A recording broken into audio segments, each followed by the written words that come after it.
Welcome to the GS competition institute. आज है 24 मई 2022 और 24 मई 2022 के करंट अफेयर्स के जितने भी इंपॉर्टेंट क्वेश्चन बन सकते हैं सारे हम इस वीडियो में डिस्कस करेंगे। आए सभी ज़्यादा से ज़्यादा बच्चे आके जुड़े आके और देखे आके अपनी डेली की क्लास को कैसे हम यहाँ पे करते हैं।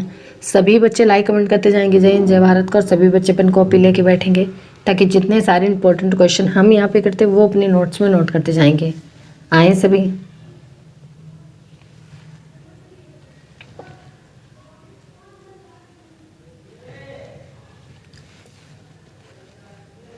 चलिए देखते हैं आज का मोटिवेशनल कोट क्या है। सब्र करना दुनिया के सामने रोने से बेहतर है। चलिए इसी के साथ देखते हैं आज का पहला क्वेश्चन क्या है। हाल ही में एंथनी अल्बनीज किस देश के नए प्रधानमंत्री बने हैं? तो ये भी एंथनी अल्बनीज ऑस्ट्रेलिया के नए प्रधानमंत्री बने हैं। ये है ऑस्ट्रेलिया के लेबर पार्टी के नेता एंथनी अल्बनीज, और यही अब ऑस्ट्रेलिया के नए प्रधानमंत्री बने हैं। अब ऑस्ट्रेलिया, तो ये है ऑस्ट्रेलिया। ऑस्ट्रेलिया की कैपिटल है कैनबरा। ऑस्ट्रेलिया की करेंसी है ऑस्ट्रेलियन डॉलर। अब ऑस्ट्रेलिया के नए राष्ट्रपति तो यही बने हैं एंथनी अल्बनीज। अच्छा, फ्रांस की अभी प्रधानमंत्री कौन बनी है? तो उनका नाम क्या है? तो ये एलिजाबेथ बोर्न। कौन? Elisabeth Borne. अब ये रिसेंटली के अभी प्रधानमंत्री और राष्ट्रपति बने हैं। मार्कोस जूनियर, ये अभी फिलीपींस के नए राष्ट्रपति बने हैं। और रोड्रिगो चॉप्स कोस्टारिका के नए राष्ट्रपति बने हैं।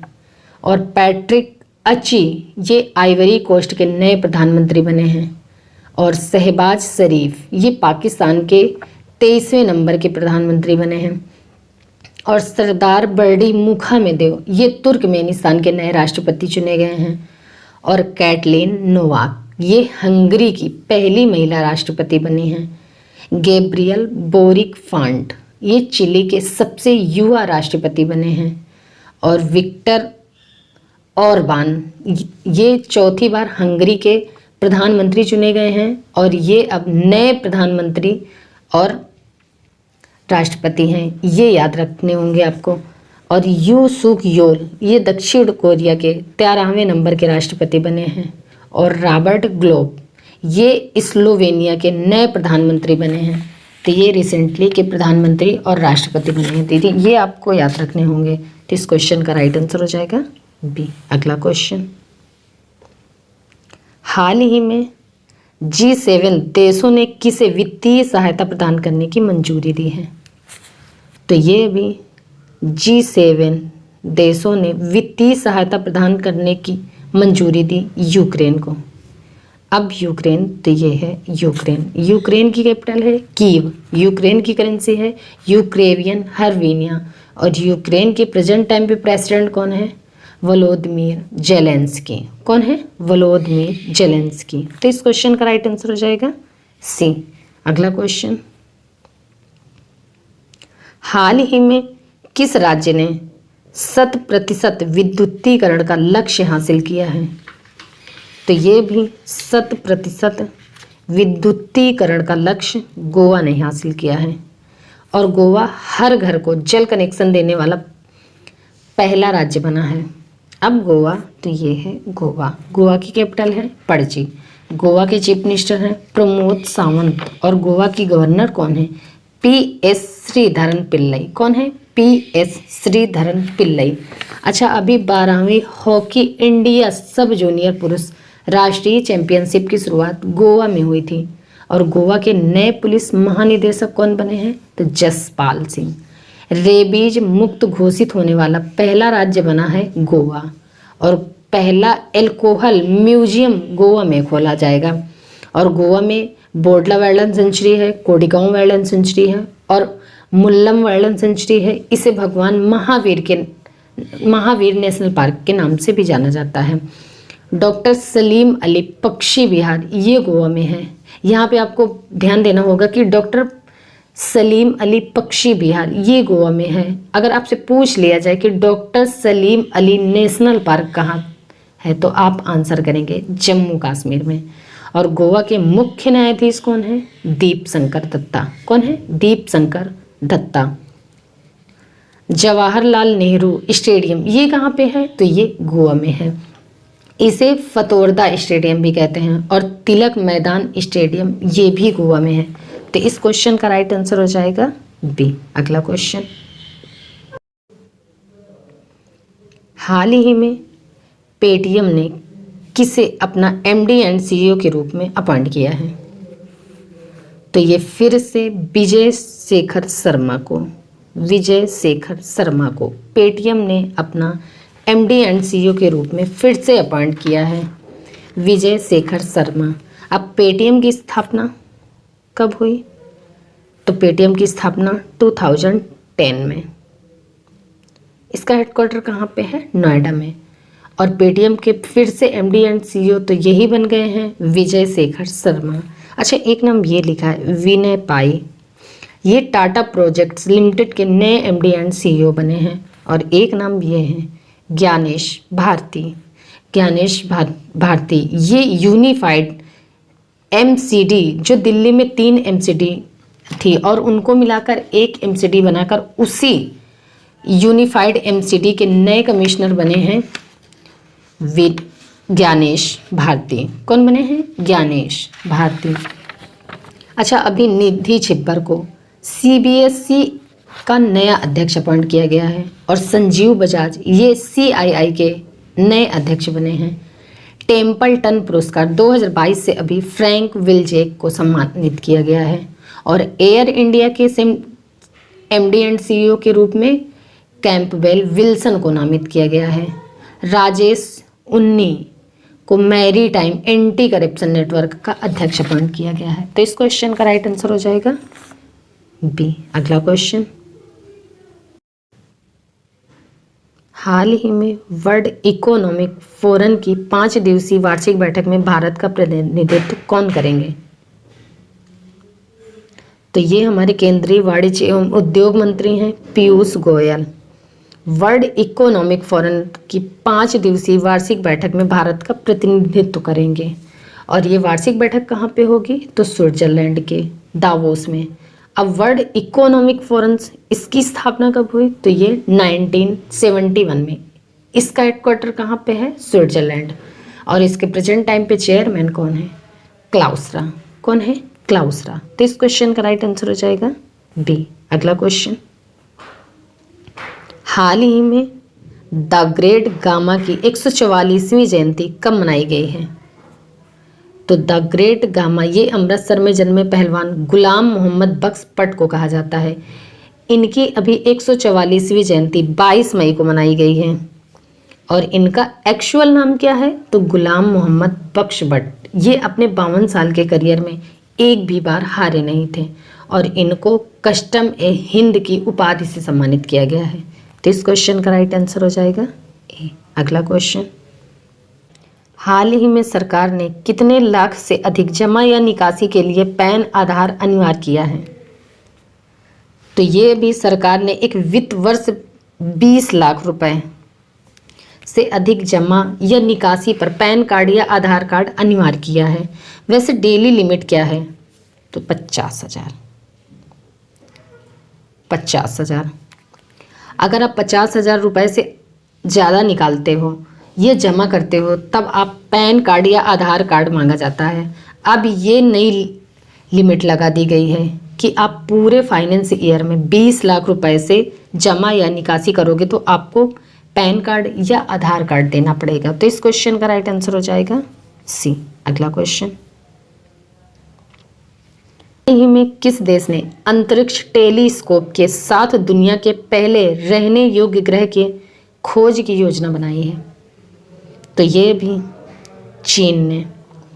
चीन ने अंतरिक्ष टेलीस्कोप के साथ दुनिया के पहले रहने योग्य ग्रह के खोज की योजना बनाई है। अब चीन ने बनाई है तो ये है चीन की कैपिटल है बीजिंग। चीन की करेंसी है रैनबिनबी। और चीन के प्रेजेंट टाइम पे प्रेसिडेंट कौन है? Xi Jinping. कौन है? Xi Jinping. अच्छा, अभी चीन ने जोंगजिंग 6D उपग्रह को अंतरिक्ष में सफलतापूर्वक लॉन्च किया है और विश्व में सोने का सबसे बड़ा उपभोक्ता देश बना है चीन। और इस बार जो बीजिंग ओलंपिक हुए थे, बीजिंग शीतकालीन ओलंपिक, इसमें नॉर्वे फर्स्ट पे रहा है, जर्मनी सेकंड पे था और चाइना थर्ड पे था। चीन के वैज्ञानिकों ने धरती पर ही कृत्रिम चंद्रमा बनाया था। और 2021 में भारत और चीन के बीच द्विपक्षीय व्यापार 125 अरब डॉलर के पार पहुंच गया था। और साइनोफॉर्म नाम की वैक्सीन अभी चाइना ने बनाई है। मार्स रोवर झुरोंग मंगल ग्रह पर सफलतापूर्वक उतारा चाइना ने। और वेइडोंग नाम का सैटेलाइट सफलतापूर्वक चाइना ने लॉन्च किया है। अच्छा, चाइना का बॉर्डर दुनिया के कितने देशों के बॉर्डर को टच करता है? तो 14 देशों के बॉर्डर को टच करता है। और दुनिया में कागज की मुद्रा जारी करने वाला पहला देश बना है चाइना। इंडिया और चाइना को डिवाइड करने वाली लाइन को क्या कहते हैं? तो इंडिया और चाइना को डिवाइड करने वाली लाइन को मैक-मोहन रेखा कहते हैं। कौन? मैक-मोहन रेखा। तो इस क्वेश्चन का राइट आंसर हो जाएगा ए। इतनी जानकारी आपको इससे मिलती है। तो अगला क्वेश्चन क्या है? हाल ही में नेशनल जियोग्राफिक सोसाइटी ने किस हिमालय पर विश्व का सबसे ऊंचा मौसम स्टेशन स्थापित किया है? तो ये भी mount Everest. National geographic society ने माउंट एवरेस्ट विश्व का सबसे ऊंचा मौसम स्टेशन स्थापित किया है। माउंट एवरेस्ट पर 8,830 मीटर की ऊंचाई पर विश्व का सबसे ऊंचा मौसम स्टेशन स्थापित किया है। मौसम संबंधित घटनाओं को संचालित रूप से मापने के लिए ये विश्व का सबसे ऊंचा मौसम स्टेशन स्थापित किया गया है। तो इस क्वेश्चन का राइट आंसर हो जाएगा ए। अगला क्वेश्चन, हाल ही में wealth management platform wealth desk को कौन खरीदेगा? तो ये भी फ़ोन पे। Wealth management platform wealth desk को फ़ोन पे खरीदेगा। 50 मिलियन डॉलर में wealth management platform wealth desk को खरीदेगा फ़ोन पे। अब फ़ोन पे, तो ये है फ़ोन पे। इसकी स्थापना कब हुई? तो ये 2015 में। इसका हेडक्वार्टर कहाँ पे है? बेंगलुरु में। और इसके प्रेजेंट टाइम पे सीईओ कौन है? समीर निगम। कौन है? समीर निगम। तो इस क्वेश्चन का राइट आंसर हो जाएगा बी। अगला क्वेश्चन, हाल ही में कौन सा bank agency federal life insurance में अपना 1/4 शेयर बेचेगा? तो ये भी IDBI bank. IDBI bank agency federal life insurance में अपना 1/4 शेयर बेचेगा। अब IDBI बैंक, इसकी स्थापना कब हुई? तो ये 1964 में। इसका हेडक्वार्टर कहाँ पे है? मुंबई में। और इसके प्रेजेंट टाइम पे चेयरमैन कौन है?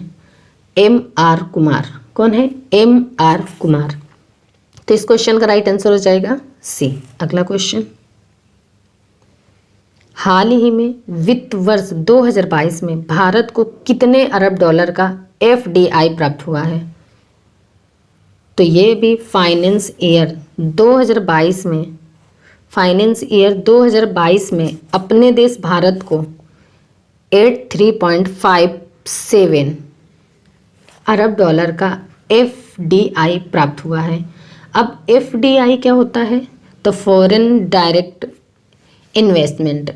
जो विदेशी कंपनियां अपने देश में आकर इन्वेस्ट करती हैं उसे हम FDI कहते हैं। तो इस क्वेश्चन का राइट आंसर हो जाएगा बी। अगला क्वेश्चन,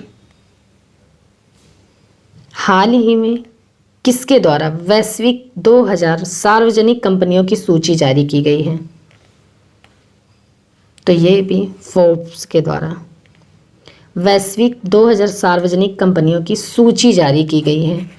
ये जो सूची जारी की गई है ये 4 मापदंडों तक रैंक की गई है।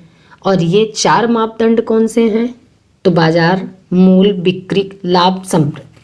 तो इस क्वेश्चन का राइट आंसर हो जाएगा सी। अगला क्वेश्चन, हाल ही में किसने घोषणा की है कि भारत टीबी के लिए भारत में निर्मित स्किन टेस्ट शुरू करेगा? तो ये भी केंद्रीय स्वास्थ्य मंत्री हैं मनसुख मंडाविया। इन्होंने घोषणा की है कि भारत टीवी के लिए भारत में निर्मित स्किन टेस्ट शुरू करेगा। तो इस क्वेश्चन का राइट आंसर हो जाएगा बी। अगला क्वेश्चन,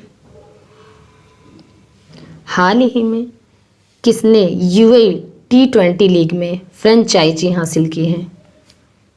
तो ये भी अडानी ग्रुप ने यूएई T20 लीग में फ्रेंचाइजी हासिल की है। तो इस क्वेश्चन का राइट आंसर हो जाएगा बी। चलिए बच्चा, फिर आज की क्लास हम यहीं तक रखते हैं, मिलते हैं अगली क्लास में। तब तक के लिए आप सब केयरफुल रहिए। जय हिंद।